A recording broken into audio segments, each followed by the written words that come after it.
different than I remember. Wasn't it red before? Yeah, but that was 30 years ago.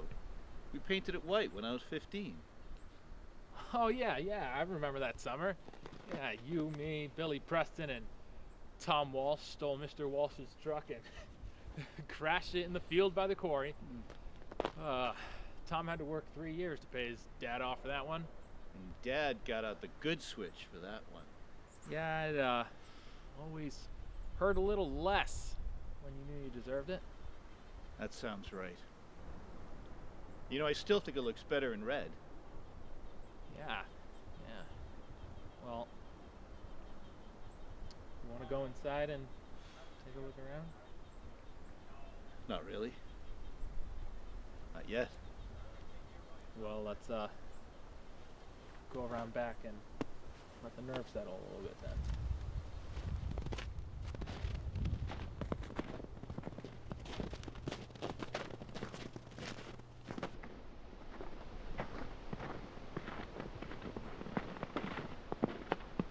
Do you know how it happened? Liver cancer. They said, well, you know. Figures. Fucking bum drank himself to death. I don't know how anyone could do that to themselves.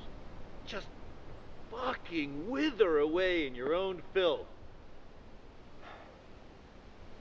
He wasn't at it.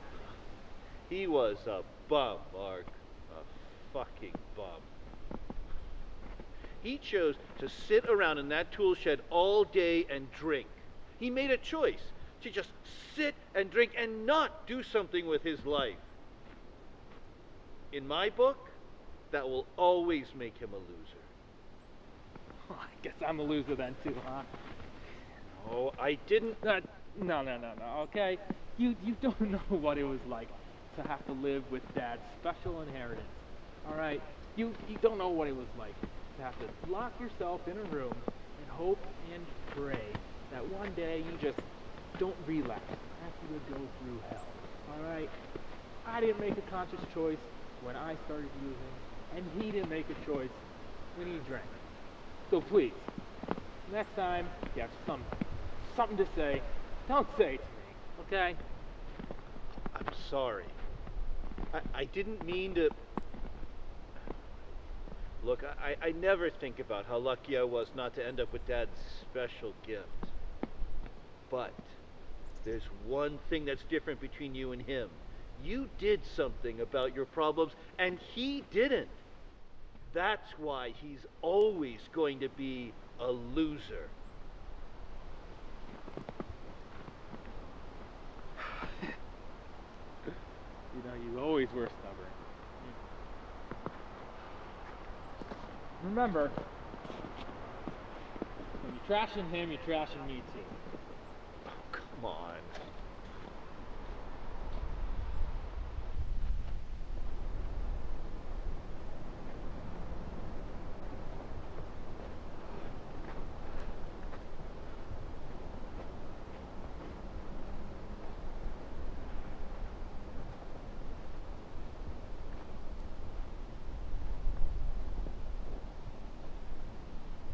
Remember that time we snuck onto old man Garrity's farm? And we got lost in the cornfield, right? And we ended up 10 feet from his front porch. The look on your face when he pulled out the shotgun? I thought you were gonna shit your pants. I never ran so fast in my life. Oh, crazy old bastard. He actually shot at us. Oh. Crazy old coot. Come on. It's getting cold, huh?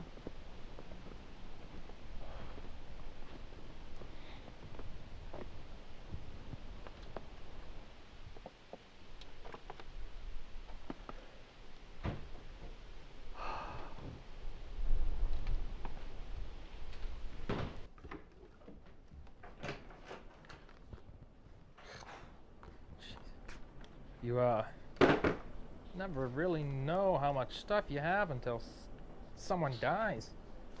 Yeah, Dad was never one for throwing things away. He liked to light it all on fire when he could. Gave him something to do while he had his nightcap. Yeah, I remember him lighting the porch on fire one time. One time? Jesus, I must have put the porch out 6 times. Yeah, well, he was a master of chaos. That's for sure. You remember that 4th of July? I think I had to be about 12. When Colin McGuire blew a couple of his fingers off with a Roman candle. You know, that's still the best fireworks display this town's ever had. Yeah, and that was the last time we ever saw Colin chicken fingers. You know, for some strange reason, he always blamed me for that. I wasn't the one holding the damn thing. Yeah, but you were the one who tripped him. What? No way, that wasn't my fault. He stepped on my foot and fell. Not my fault. Colin would say it a different way. Yeah, and I'd call bullshit. Anyways, who's gonna believe him? I'm not the one missing 2 fingers. Yeah, I don't think that helps your argument. Hey, you were there. You saw what happened. Actually, you know, I was watching the fireworks. I didn't see a thing. Nice. Figures. You were always infatuated with flashing lights.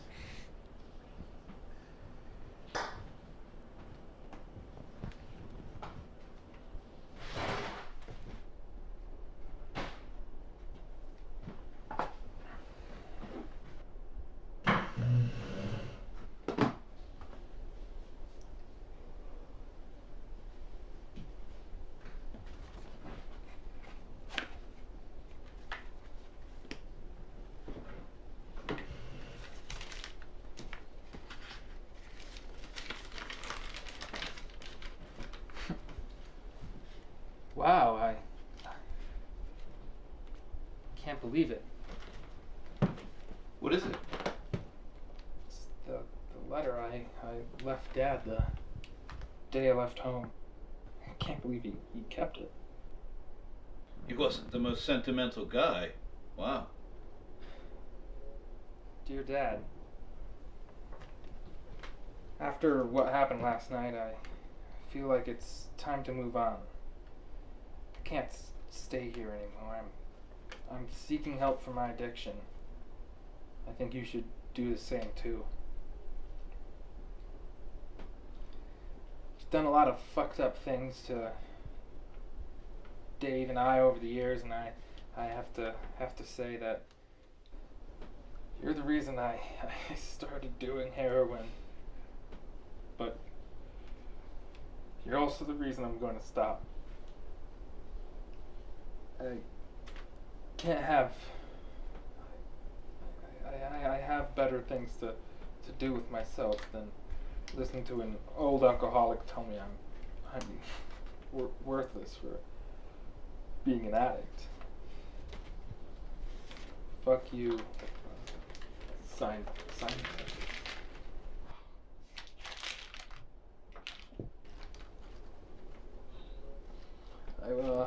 I was 22 and I'd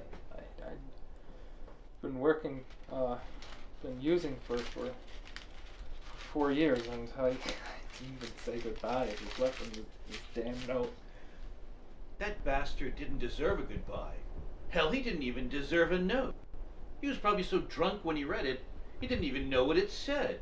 I mean, fuck, he probably didn't even know you'd left until he needed something from you. He just spent his time locked away in that damn shed getting drunk. He loved that fucking thing more than he ever loved us. He loved it so much he would beat the shit out of us if we ever tried to go in it. God, that goddamn shed!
see all of you here today.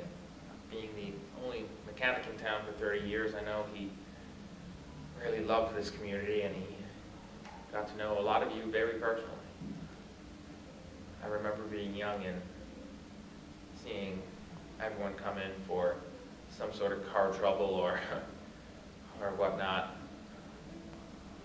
I remember watching him take apart an engine and put it all back together.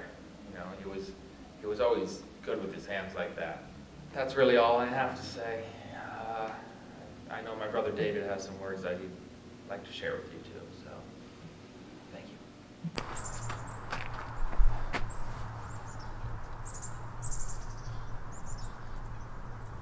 Do you remember the day I left home, Mark? It was my high school graduation. He knew months in advance that it was on that day. Wrote it on the calendar, reminded him myself. The morning of, I said, "Hey, Dad, you know what today is, right?" And you know what he said? "I got your fucking reminder, kid. I'm not no goddamn fool." Okay. I left that day thinking, maybe he might actually remember. Maybe he might care enough to come. Well, I should have known better. Because when it was my turn to walk, and I turned and looked up in the stands, there was no one there for me. No one. Except you. I don't know what I was thinking, but I figured he'd at least come to one thing in my life. When I got home, I found him. Lying there, right there in the doorway of that shed, so fucking drunk, he couldn't speak. He was lying in a pool of his own piss.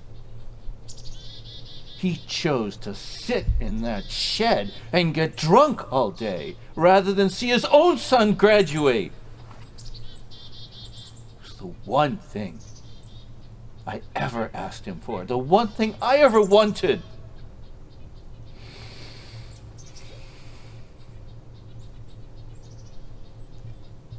I went home, packed my shit, and left.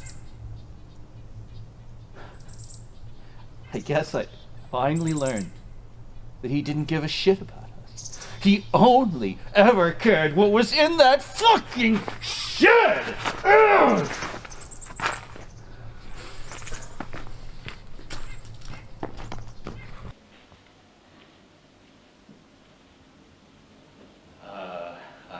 I also want to thank everyone for coming. It seems you all loved our father very much, as I've heard you say some really great things about him. However, I have something I think you might also like to know about him. When we were kids, my brother Mark and I, our father was a raging alcoholic. He'd spend his days outside drinking, at bars drinking, or sitting in his tool shed drinking. Father was also a very angry man. After his days of drinking, he'd come home pissed drunk and would proceed to beat the ever-living shit out of us. Our father was a drunk, angry asshole who never showed an ounce of love ever to my brother and I in our lives. In fact, I cannot recall a single instance in which I have ever heard him utter the words, "I love you." Many of you here are sad to see my father gone, but I'm not one of them. You see, in the end, our father died the same way he lived. The bastard died as a drunk pile of garbage. Thank you all for your time.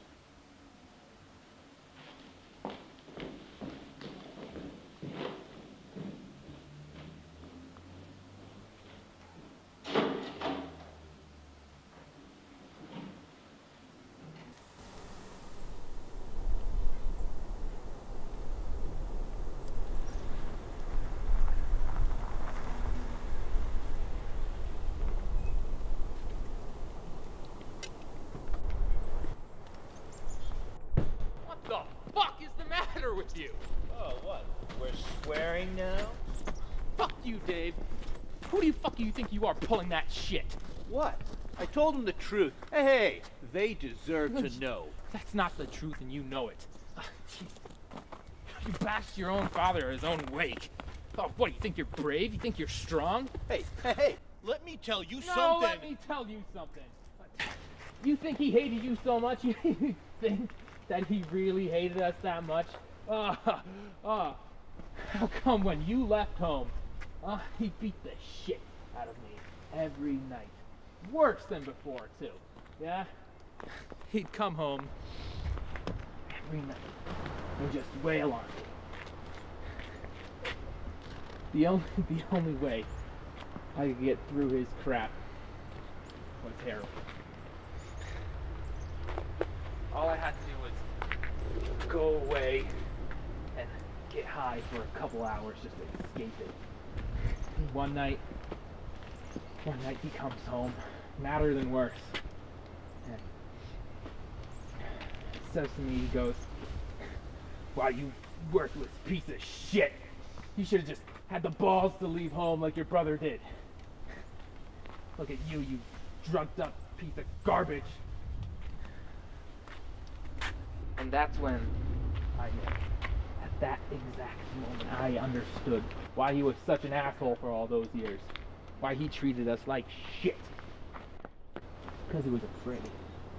He was afraid that we would end up just like him. And you know what? He turned on us. He tried to make us hate him. I did. I hated him for years, David. But you know what? I got over it. I went to therapy. I found myself. I got better, and you didn't. You haven't learned to just get over it.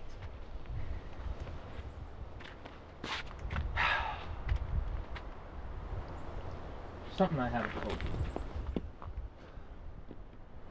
6 months ago, Dad called me. He told me he was sick. Dying. I came back and he was sober. The first time I'd seen our father in 15 years, and he was sober. And he told me everything. He wanted to see you, at least talk to you, but I knew it wasn't gonna happen. I knew you weren't ready. That's why I brought you here. That's why I made you come home. Because I know you need to learn to forgive. You need to learn to just get over it, to move on. And I know the only way you can do that is if you go in that damn shed. Just do it. Just learn to move on. Why? Please. Okay.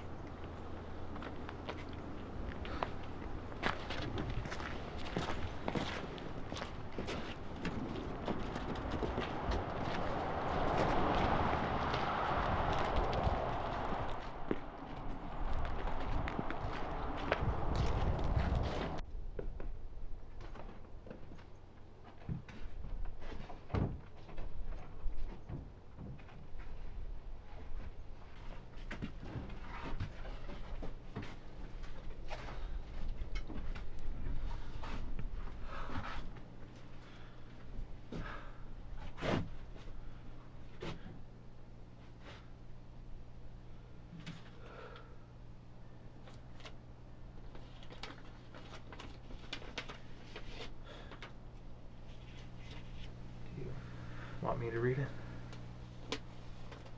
Please.